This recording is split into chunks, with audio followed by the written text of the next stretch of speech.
এই দুনিয়ার পুরো জীবনটা এটা হচ্ছে লালসাময় একটা জীবন, লোভ, মরিচিকা, মায়াজাল। এই মায়াজালে আমরা আটকে আছি, ফলে মৃত্যুর কথা আমরা ভুলে গিয়েছি। পাগলের মতো ছুটছি, আরো টাকা লাগবে, আরো খ্যাতি লাগবে, আরো যশ লাগবে, আরো দাপট লাগবে। আমার এত টাকা দিয়ে কি হবে? এত সম্পদ দিয়ে কি হবে? এত ব্যস্ততা দিয়ে কি হবে তোমার? স্টপ, থামুন, অনেক হয়েছে। আন্না,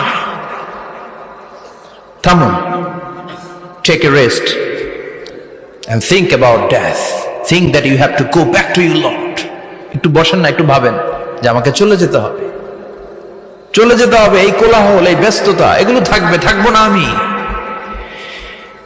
সাইয়েদনা ওমর ফারুক বলেছেন, মুতু ক্বাবলা আন তামুতু, মরার আগে একবার মরো। হাসিবু ক্বাবলা আন তুহাসাবু আলাইকুম, তোমার হিসাব নেওয়ার আগে তুমি একবার নিজের হিসাবটা করো না। কাগজ বের করে একটু লিখো না কি কি ভালো কাজ করছিলা, যেগুলো দিয়ে নাজাতের ওসিলা হতে পারে। 1 2 3, আর কি কি আকাম কুকাম করছো দেখো না।